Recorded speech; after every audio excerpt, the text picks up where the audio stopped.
الرحيم. الحمد لله رب العالمين. الحمد لله الأول بلا أول كان قبله،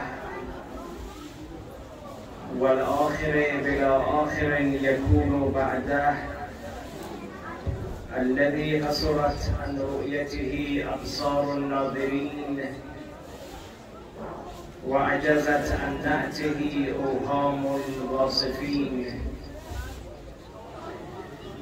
ثم الصلاة والسلام على البشير النذير والسراج المنير، العبد المؤيد والرسول المسدد، المصطفى الأمجد المحمود الأحمد، حبيب إله العالمين أبي القاسم المصطفى محمد. اللهم صل على محمد وعلى آله الطيبين الطاهرين المعصومين، سيما بقية الله المنتظر روحي وأرواح العالمين لتراب مقدمه الفداء، ولعنة الله على أعدائهم أجمعين من الآن إلى قيام يوم الدين. قال علي عليه السلام: قد ألزمه نفسه العدل، فكان أول عدله نفي الهوى عن نفسه. موضوع سخن اوصاف اولیاء الله بود، اوصاف متقین بود. یکی دیگر از اوصاف متقین این است که آنان سعی می‌کنند که عدل را در خودشون پیاده کنند. اولو قد الزمه نفسه العدل، خود رو ملزم به عدل می کنند و سعی می کنند انسان عادلی باشند. دیشب عرض شد که عدل 3 تعریف دارد. نزد فقها 1 تعریف، نزد متکلمین تعریف دیگر، و نزد علمای اخلاق عدالت به معنای میان رو بودن است. در هر حال امام می‌فرمایند فکان اول عدله نفی الهوى عن نفسه. امشب به حول قوه الهی به بخش دوم این فراز اشاره می‌کنم، یعنی اولین قدمی که یک سالک الله برمی‌دارد این است که هوای نفس را از خودش دور کند. ما باید تلاش کنیم هوای نفس، یعنی آنچه که رنگ غیر خدایی دارد، آنچه که رنگ غیر دینی دارد، اونها رو از خودمون جدا کنیم، اونها رو از خودمون دور کنیم. قرآن کریم می‌فرماید هر چه رنگ خدایی داشته باشد میماند و آنچه که رنگ غیر خدایی داشته باشد از بین میرود. شما نگاه کنید، همه شما، اکثر شما مشهد مشرف شدید، کنار حرم منور امام هشتم علیه السلام مسجدی است به نام مسجد گوهرشاد. بانی این مسجد و واقف این مسجد یک بانویی بود، اما چون رنگ خدایی داشت، چون هدفش هدف خدایی بود، این مسجد یک مسجد باشکوه، روزانه هزاران نفر در اون مسجد نماز میخوانند و از اون مسجد عبور میکنند. اگر میبینید قیام سرور و سالار شهیدان ماندگار شد، به خاطر این است که رنگ خدایی دارد. آنچه که رنگ خدایی داشت میماند.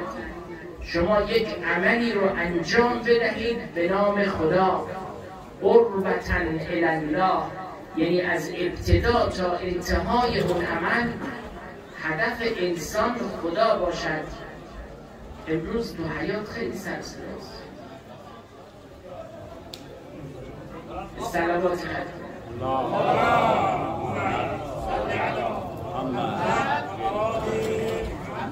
خداوند متعال به ما 2 نیرو داده است.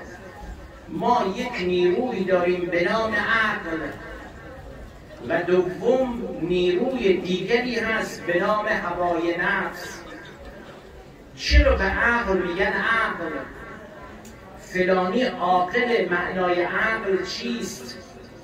در زبان عربی عقل اون طنابی است که با اون طناب پای شتر رو میبندند.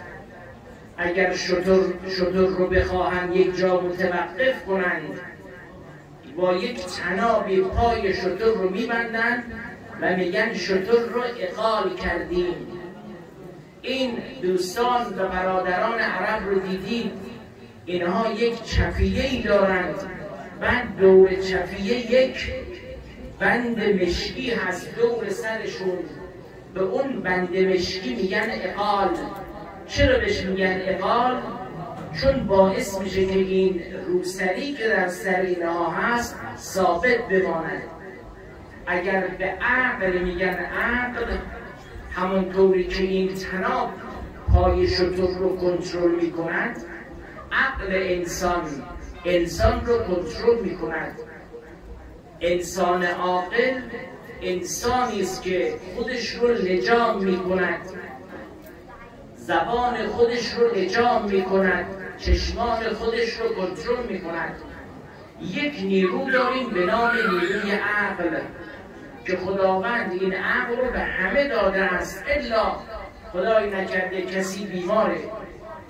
دومین نیروی هوای نفس است، همون نفسی که قرآن کریم میفرماید ان النفس لاماره بالسوء، که نفس انسان امر به گناه میکند.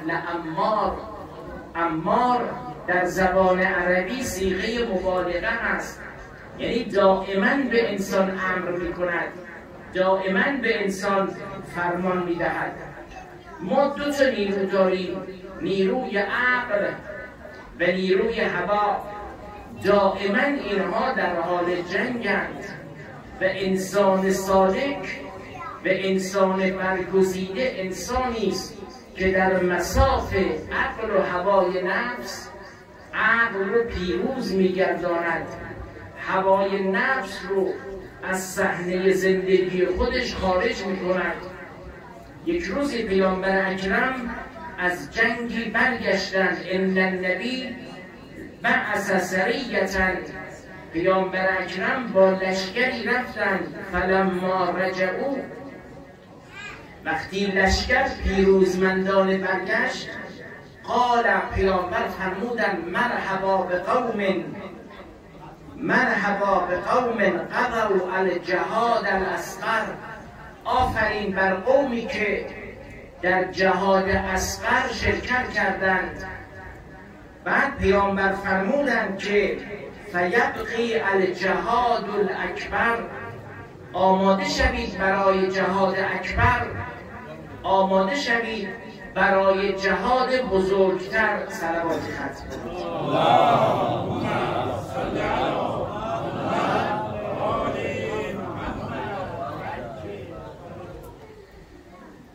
لشکر پیروزمندانه برگشت، پیامبر فرمودن آماده شوید برای جنگ بزرگتر. اصحاب گفتن یا رسول الله، مگر این جنگی که الان بودیم جنگ کوچکی بود، ما شهید دادیم، ما جانباز دادیم، خب پیروزمندانه هم برگشتیم، چه جهادی بالاتر از این جهادی که شهید دادیم، جانباز دادیم، خسارت دادیم؟ پیامبر فرمودن نه، یک جهاد دیگری است که به مراتب بزرگتر از این جهاد است و اون هم جهاد مبارزه با نفس. قیل یا رسول الله و ما الجهاد الاکبر، جهاد اکبر چیست؟ پیامبر فرمودند مجاهده با نفس. چرا واقعا مجاهده با نفس به مراتب سخت‌تر از مبارزه در جنگ است؟ چون در جنگ اون سرباز یک بار تیر میخورد و به شهادت میرسد و طبق روایات قبل از اینکه از اسب بر زمین بیفتد، قبل از اینکه قطره خونی از این سرباز به روی زمین قرار بگیرد، خداوند گناهان او رو میبخشد. اما این دنیایی که ما زندگی میکنیم، به جای یک تیر هر روز هزاران تیر از شیطان به طرف ما شلیک می شود. اگر سرباز در جنگ با یک تیر به شهادت می رسد، اما در این دنیا هر روز و هر لحظه تیرهای سهمگین، تیرهای زهراگین شیطان هر روز بر ما و خانواده ما و تجارت ما شلیک می کند و انسان مبارز انسانی است که در مقابل این تیرها مقاومت کند. بنابراین جنگی است بین عقل و هوای نفس، همون هوای نفسی که به تعبیر حضرت یوسف علی نبینا و آله و علیه السلام، همان گونه که قرآن نقل می‌کند از زبان یوسف، ان النفس لاماره بالسوء الا ما رحم ربی. در دعاها داریم که یک روزی پیامبر اکرم، یکی از همسران پیامبر اکرم نقل می‌کند که شبی پیامبر خانه من بود، نیمه های شب دیدم پیامبر بستر رو ترک کرد، رفت بیرون. اون حس من، حس کنجکاوی من رو ترغیب کرد پیامبر رو دنبال کنم، پیامبر این نیمه شب کجا می رود. دیدم پیامبر آمد در حیاط خانه، صورت خودش رو گذاشت بر روی زمین، پیامبری که معصوم است، پیامبری که اشرف مخلوقات است. دیدم پیامبر اکرم صورتش رو گذاشت روی زمین و عرضه داشت لا تکلنی الی نفسی طرفة عین ابدا. خدایا من پیامبر رو یک لحظه به حال خودم مگذار. الهی انت کما احب، خدایا تو همونی هستی که من میخواهم، تو همونی هستی که من عاشقت هستم. فجعلنی کما تحب، خدایا تو هم من رو اونجوری که تو میخواهی قرار بده. فلذا گاهی حال عبادت دارید برادران و خواهران، اون لحظاتی که حال عبادت دارید، حال توجه به خدا دارید، نیمه های شب از خواب برمیخیزید، صورتتون رو بگذارید روی خاک، همین دعایی که پیامبر در نیمه شب در حیات خانه خودش داشت شما هم داشته باشید. الهی انت کما احب فاجعلنی کما تحب. در روایت دارد که پیامبر اکرم در سجده های نمازش این دعا رو میخواندند: یا حی یا قیوم برحمتک نستغیث لا تکلنی الی نفسی طرفة عین. طرفة عین یعنی یک چشم به هم زدن، یعنی خدایا مبادا حتی یک چشم به هم زدن من رو به حال خودم بگذاری، توجهت رو از روی من بردار. فلذا همیشه ما جنگ داریم بین عقل و بین هوا. در روایت داریم از امیر المؤمنین فرمود اعدا عدوک نفسک، دشمنترین دشمن تو نفس توست. فکر نکن دشمن بیرون از خانه توست، بیرون از شهر توست، نه، دشمنترین دشمن نفس توست. الذی بین جنبیک، فاصله تو با دشمن تو فاصله نیست، دشمن در قلب تو قرار گرفته، دشمن در دل تو قرار گرفته. در روایت دیگر داریم جاهدوا اهواءکم، با هواهای نفستون مبارزه کنید. کما جاهدوا اعداءکم، همانطوری که با دشمنانتون می‌جنگید. نسبت به دشمن حساسیت دارید، نسبت به هوای نفس هم حساسیت داشته باشید. علی علیه السلام فرمود طاعت الهوا، اطاعت از هوا باعث از بین رفتن عقل می شود. تفسد العقل. اگر انسان عقل از هوای نفسش پیروی کند، عقل رو کنار میگذارد، پیرو به هوای نفس می شود، علی علیه السلام می فرماید چنین چیزی باعث فساد عقل می شود. من مثال بزنم عزیزان، همه ما می دانیم دروغ گفتن یکی از گناهان بسیار کبیره است که در روایت داریم اجتنب الکذب، از دروغ بپرهیز، چه به شکل جدی چه به شکل شوخی. گاهی اوقات ما میخواهیم دیگران رو بخندانیم، با یک شوخی دروغی میخواهیم دیگران رو بخندیم. آیا ما مجازیم؟ مجاز هستیم برای ایجاد خنده، برای ایجاد سرور، با یک دروغ شوخی آمیز دیگران رو بخندانیم. مثلا بگیم آقا ماشین بیرون یه نفر زده یک طرفش خراب شده، بعد بیرونش شوخی کردیم. در روایت داریم برادران و خواهرانی که صدای من رو میشنوید، خواهران محترمی که به عشق امام حسین بعضی از شما از راههای دور آمدید، خدا میداند برای هر قدمی که برای مجلس امام حسین برمیدارید خداوند به شما اجر میدهد. افضل الاعمال احمزها، هر کس از راه دورتری میاد اجر او خیلی بیشتر است با فردی است که همسایه این مسجد است.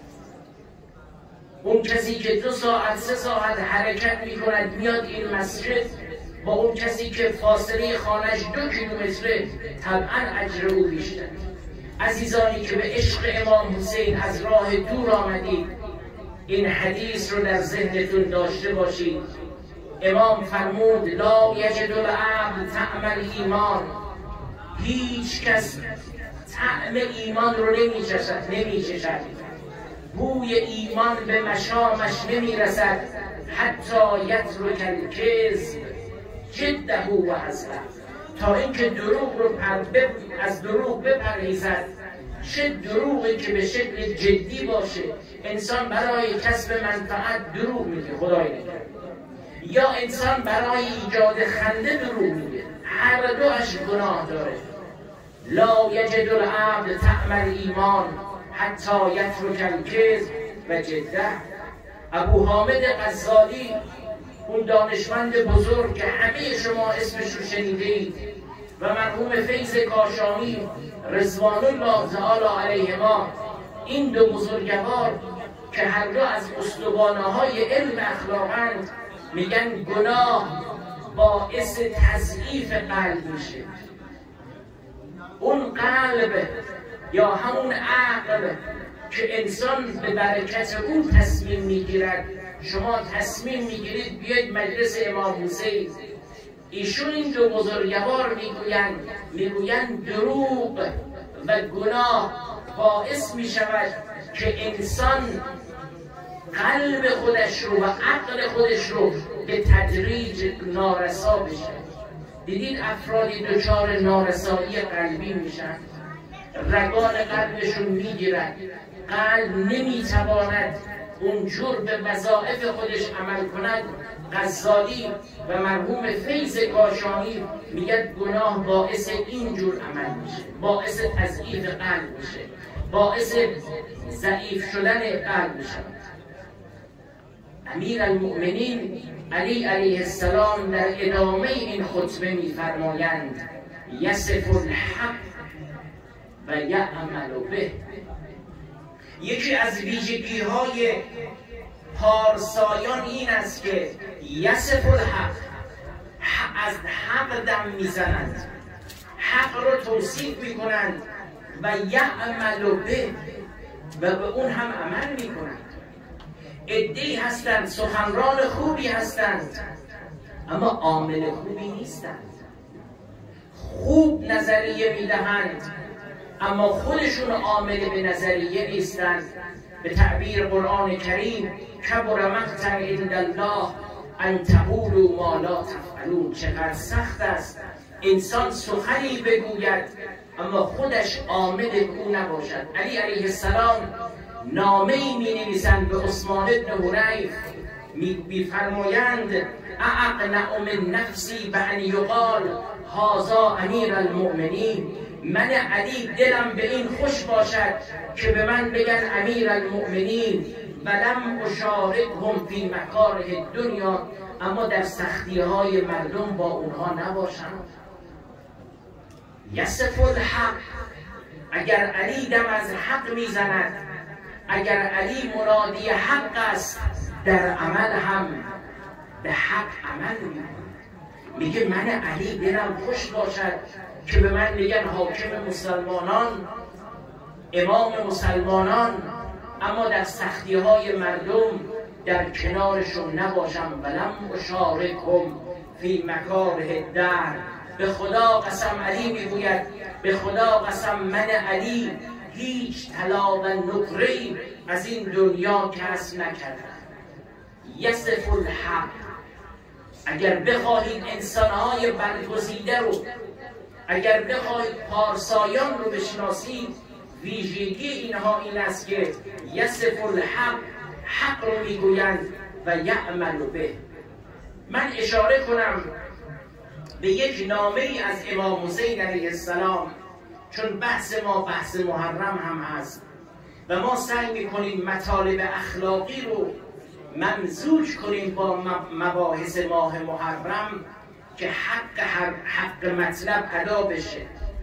یکی از ویژگی های امام این است که علی فرمود یصف الحق، خوب سخن میگوید، آیه قرآن میخواند، سخن حق میگوید و یعمل به. امام حسین علیه السلام در سال 60 هجری از شهر مدینه خارج میشند. وقتی میخوان از شهر مدینه خارج بشوند، گروهی میان خدمت امام حسین، ابن رسول الله کجا میروید؟ در شهر مدینه بمانید. امام فرمودند که نه، بنده وظیفه دارم قیام کنم، وظیفه دارم انقلاب کنم. یکی از اشخاصی که میاد پیش امام حسین علیه السلام محمد حنفیه هست. میاد محضر امام حسین علیه السلام. حالا در فرهنگ خودش، در دیدگاه خودش به امام میگه شما صلاح نیست از شهر مدینه خارج بشید. شما کجا میروید؟ شما میخواید برید شهر مکه. کدوم شهر؟ افرادی که در اونجا هستند شاید نسبت به شما مهربان نباشند و شهر مکه امن نیست. امام حسین علیه السلام میفرمایند که نه، من وظیفه دارم بروم. بعد محمد حنفیه میگه بهتره در مدینه بمانی، اگر هم نمیخواهی مدینه بمانی برو یمن، چون یمنی ها به اجداد تو مهربان بودند. ولی امام حسین نامه‌ای می‌نویسد به محمد حنفیه، من این نامه رو توضیح بدهم، عرائضم رو کم کم تمام کنم. امام می‌فرمایند به ابو حنیفه یا اخی والله، این عین عبارت امیرالمؤمنین است، یصف الحق و یعمل به. اگر انسان حق رو شناخت باید به آن عمل کند، اما اگر حق رو شناخت و عمل نکرد او سالک الی الله نیست، او بنده خالص خدا نیست. امام میفرمایند یا اخی والله، امام حسین به محمد حنفیه میگن به خدا قسم لو لم یکن فی الدنیا ملجأ ولا مأوا، به خدا قسم اگر حسین ابن علی هیچ جایی رو پیدا نکند، هیچ مکان امنی رو پیدا کند، ما با یعتو یزید، من با حاکم وقت بیعت نخواهم کرد. یعمل الحق و یصف به یصف الحق و یعمل به. علی حق رو میشناسد، میگن من نمیتوانم با این حاکمی که داره سنت پیامبر رو تغییر میدهد که لم یبقا من الاسلام الا اسمه، از اسلام چیزی جز نام باقی نمانده، احکامش تغییر کرده، سنتش تغییر کرده، من حتی جایی پیدا نکنم ما بایعتو، من با خلیفه بیعت نخواهم کرد، انی لم اخرج عشرا ولا بطرا ولا مفسدا ولا ظالما. امام حسین میفرماد به خدا قسم اگر من قیام میکنم، قیام من به خاطر اشر نیست. اشر در لغت به معنای غرور، یعنی اگر من حسین به کربلا می آیم، این حرکت من و این انقلاب من به خاطر غرور نیست. نمیخوام تاریخ جنگ ها رو بگویم، تاریخ جنگ ها رو بخوانید، همین جنگ هایی که در ایران و عراق رخ داد، همین جنگ هایی که اخیراً رخ داد، علت این جنگ ها چی بود؟ بخش عمده آن به خاطر غرور و حکام وقت. یک غرور باعث می شود که جنگ ها و خونریزی ها رخ بدهند. جنگ ها رو در تاریخ بخوانید، غالب علت اینها غرور حاکمان وقتش بود. امام می‌فرمایند من حسین اگر شهر مدینه رو ترک میکنم، دست زن و بچم رو میگیرم، مسافت طولانی رو از مدینه میام مکه و از مکه میرم طرف کوفه و راه کوفه رو برای من میبندند و من به طرف کربلا میرم، لا عشرن، غرور نیست، ولا بطرن، بطر یعنی سرمستی قدرت ندارم.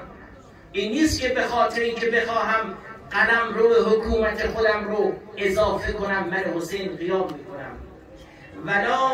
ولا مفسدن، دنبال افساد روی زمین هم نیستم، ولا ظلمن، خدای نکرده من دنبال ظلم نیستم. اینا اهل بیتند. والله کلمه اهل بیت برای ما درسه. امام علی چی میگه؟ میگه به خدا قسم لو اوتیتم اقالیم السبع. این حدیث رو بنویسید در اتاقهایتان. به خدا قسم اگر اقالیم هفتگانه رو به من علی بدهند و بگویند در مقابلش بیا یک گندمی که در دهان مورچه هست، بیا این گندم رو از دهان مورچه بیار بیرون، من علی این کار نمیکنم. لو اعطیتم اقالیم السبع حتی اسلب، به من علی بگن اگر این گندم رو از دهان مورچه خارج کنی کل دنیا رو به تو خواهیم داد، من علی این کار رو نخواهم کرد. امام حسین هم میگه محمد حنفیه لا اخرج عشرا ولا بطرا ولا مفسدا ولا ظلما، من به خاطر ظلم 72 نفر رو بیارم به کربلا و با اون شرایط سخت اینها به شهادت برسند، من و غرور باعث این قیام بشود، ظلم باعث این قیام بشود؟ نه، امام حسین نه اهل غرور است، نه اهل هوای نفس است و نه اهل ظلم. حسین جان برای چه قیام کردی؟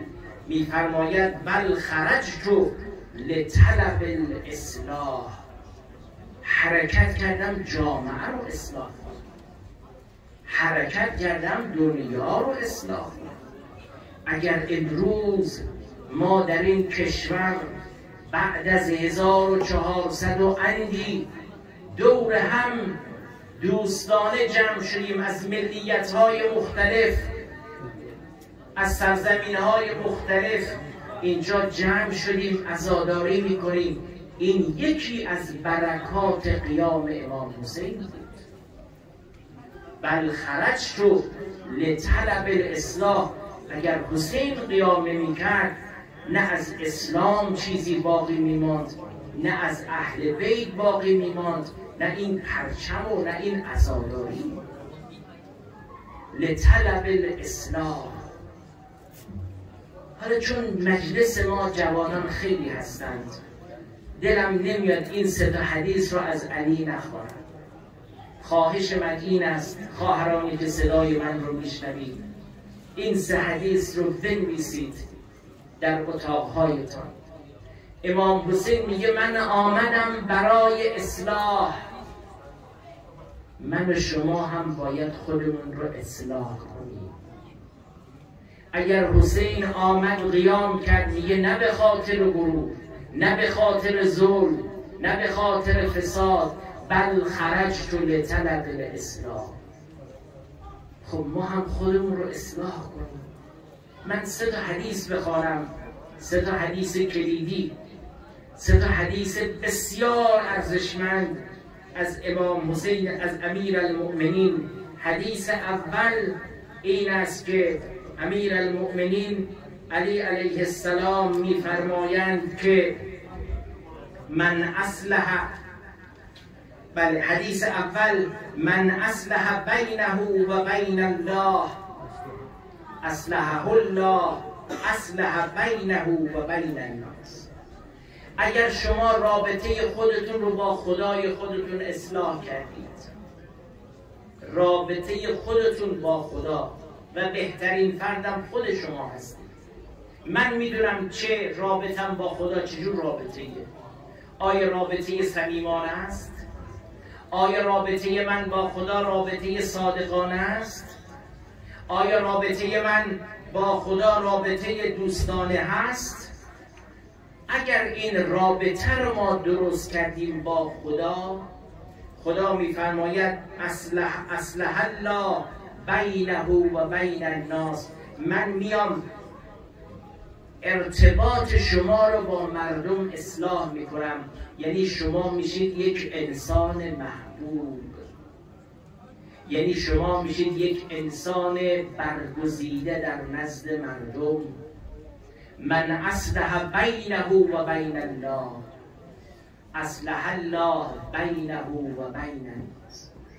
خب من خودم رو با خدا چجوری اصلاح کنم؟ 3 کلمه رو تو ذهنتون داشته باشید. 1 معرفت. میخوام ارتباطم رو با خدا درست کنم. چجور؟ 1 معرفتم رو ببرم بالا. من عرف نفسه فقد عرف ربه. خدا رو ما چقدر میشناسیم؟ خدا رو ما چقدر فعال مایشا میدانیم؟ خدا رو چقدر در مرکز زندگی خودمون قرار داریم؟ 2 محبت.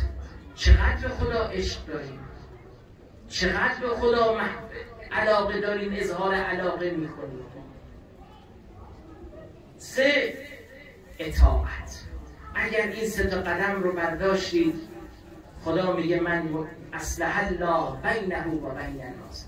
تو یک انسان، همه از شما به خوبی یاد میکنن، همه از شما به خوبی یاد میکنن.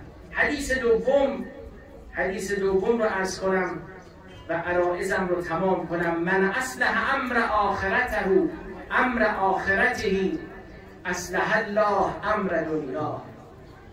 اگر شما امر آخرتتون رو اصلاح کردید، خدا میگه من دنیای شما رو درست میکنم.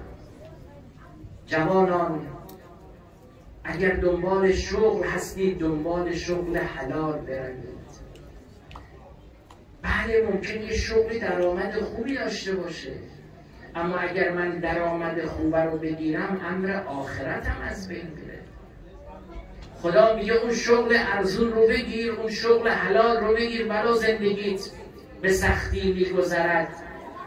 به خاطر خدا با کم قناعت کن، اما من دنیای تو رو تأمین میکنم. یعنی با اون پول اندک زندگانی بسیار شرافتمندانه خواهی داشت. خب شما امر عاص رو ببینید، حاکم و والی مصر بود. شب عید فطر سال 43 هجری مثل ابر بهار گریه میکرد. همین امر عاص بچه‌هاش گفتن چرا گریه میکنید؟ این همه دنیا داری. گفت میدانید برای رسیدن به این دنیا چه کردم؟ مالک اشتر رو مسموم کردم. برای رسیدن به این دنیا محمد حنفیه رو کشتم، به جنازی رو سوزاندم. محمد ابن ابی بکر رو کشتم، به جنازی رو سوزاندم. برای رسیدن به این دنیا قرآن رو سر نیزه کردم. برای رسیدن به دنیا، به قول اون شاعره بزرگ، هر چه باشی یا هر جا برسی آخرین منزل هستی این است. اگر انسان بداند آخرین منزل اینه، والله دنیا ارزش ندارد. به تعبیر علی انسان پوست گندمی را از دهان یک موچه‌ای به ناحق بکشد. و سوم امام میفرمایند من اصلح سریرته اصلح الله علانیته. هر کس خودش رو اصلاح کرد، پس یک ارتباط با خدا، دو ارتباط با آخرت، سه خودش اهل حسادت نبود. آقا همکار من درآمدش بیشتره برم زمینش بزنم، فلانی علمش از من بیشتره برم زمینش بزنم. خدا میفرماید من علانی او رو اصلاح میکنم. انشاءالله ادامه خطبه رو فردا پی خواهیم گرفت. السلام علیک یا ابا عبدالله. امشب بریم در خانه قاسم ابن الحسن. شب عاشورا امام حسین علیه السلام خطبه خواندند و فرمودند همه ما به شهادت میرسیم، همه ما به شهادت میرسیم. قاسم ابن الحسن که یک جوان 10-12 ساله بود، فکر نمی‌کرد جزء شهدا باشد، گفت اما و انا فی من یقتل، آیا من هم جزء شهدا خواهم بود؟ امام حسین خواستن یک امتحانی کنند، فرمودند کیف الموت عندک، نظرت راجع به مرگ چیست؟ گفت والله احلی من العسل، والله شهادت برای من، مرگ برای من از عسل شیرین تر است. امام حسین فرمودن آری تو هم فردا جزء شهدا خواهید بود. فلذا روز عاشورا خدمت امام رسید، استأذن، از امام طلب اجازه کرد، اما امام حسین اجازه ندادند، تأمل کردند و فرمودند تو یادگار برادر من هستی. قاسم ابن الحسن وقتی پدرشون به شهادت رسیدن، قاسم 3 ساله بود، اصلا پدر رو به یاد نداشت. امام حسین فرمودند تو یادگار برادر من هستی، اجازه نمیدهم وارد میدان بشوی. فلم یزل الغلام یقبل یدیه و رجلیه. قاسم ابن الحسن خودش رو انداخت روی دست و پای عمویش، دست پدر رو میبوسد، پای پدر رو میبوسد، اصرار میکند عمو جان اجازه میدان بده. امام حسین اجازه میدان داد. حمید ابن مسلم میگه دیدم نوجوانی سوار بر اسب است، اینقدر نوجوان است که پایش به رکاب نمیرسد، صورتش مثل ماه درخشان بود، گریه میکرد. فکر کردم این نوجوان دچار ترس و وحشت شد. یک دفعه دیدم رجز خواند ان تنکرونی فانا ابن الحسن سبت النبی المصطفى المؤتمن، هذا حسین کالاسیر المرتهن بین اناس لا سقوا. اگر من رو نمیشناسید بشناسید، من قاسم ابن الحسن هستم، من نوه پیامبر هستم. این هم امام حسین است، این هم عموی من هست که مانند اسیری در بین شماست. قاسم ابن الحسن رجز خواند، شعر خواند، شروع کرد جنگیدن. تا اینکه یک نفر از قبیله ازد حمله کرد. قاسم سلا زده عمو جان به فریادم برس. راوی میگه دیدم حسین مثل باز شکاری آمد، خودش رو به قاسم رساند. دید والغلام یفحص رجلی، دیدید افرادی که جان میدن پاشون رو تکان میدهند. امام حسین میگه دیدم این جوان داره پاهایش خودش رو تکان میدهد. و بعد خده علی خده، امام حسین صورت بر صورت قاسم گذاشتن. کاش نمیدید عمو پیکرت تا ببرد هدیه بر مادرت. کاش نمیدید چنین، کاش نمیدید چنین جان دهی و پای زنی بر زمین. بعد امام حسین فرمود عز عمک ان تدعوک، عمو جان چقدر سخت است که من رو صدا کنی و نتوانم جواب بدهم. اما یا جواب بدهم و کاری از دستم بر نیاید. ارباب مقاتل میگن دیدیم امام حسین بدن قاسم رو برداشت، فکر میکردن که این رو کجا میخواد قرار بدهد. دیدن بدن قاسم رو کنار بدن علی اکبر قرار داد. لا حول ولا قوة الا بالله العلی العظیم.